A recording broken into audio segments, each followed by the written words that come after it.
अयोध्या की धरती पर कदम रखते हैं तो शहर के कड़कड़ में मर्यादा पुरुषोत्तम भगवान राम के होने का एहसास होता है और हर कोना भगवान राम की भक्ति में रमा हुआ नजर आता है।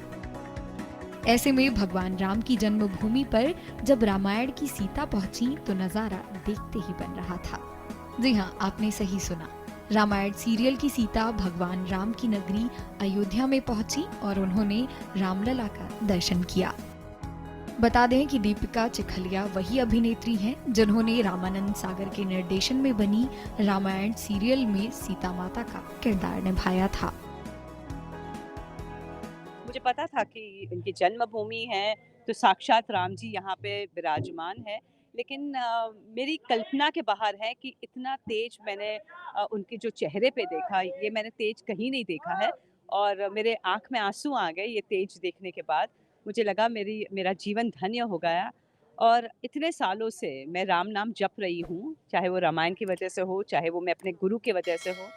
मेरे गुरु के नाम जलाराम है, तो मैं राम का नाम वैसे ही जपती हूँ। साईनाथ का मेरे गुरु हैं, तो साईं राम मैं बोलती हूँ। तो जब दिन-रात राम मैं जपती हूँ और जब एक्चुअली कल उनके दर्शन हुए, तो मुझे ऐसे लगा कि वो मूर्ति नहीं है, वो साक्षात्कार वहाँ पे विराजमान थे। बहुत खुशी हुई और अगर इनकी कृपा रही तो वापस दोबारा आऊँगी। इस धरती पर आने के बाद जब मैं इस धरती पर मैंने पैर रखा, तो सबसे पहले मैंने पैर छुए इस धरती के कि ये वो धरती है जहाँ राम जी खुद चले थे, सीता जी खुद चली थी। तो मैं धन्य हूँ, मैं तो ये कहती हूँ कि अयोध्या वासी धन्य है कि आपको इस भूमि पे रहने को मिलता है।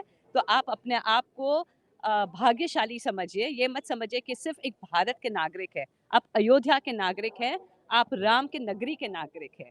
तो बस यही आपकी कृपा है। वैसे तो वैदिक काल से लेकर अंग्रेजों के समय तक अयोध्या ने न जाने कितने बदलावों को देखा, जो कि अकल्पनीय और अविश्वसनीय रही। लेकिन आज अयोध्या में जो बदलाव भारतवासी देख रहे हैं वो अद्वितीय है, क्योंकि जब से राम मंदिर का निर्माण कार्य शुरू हुआ है तब से अयोध्या में न केवल भक्तों की संख्या बढ़ी है, बल्कि यहाँ आने वाले लोगों के मन में यह शहर अपनी अमिट छाप भी छोड़ता जा रहा है।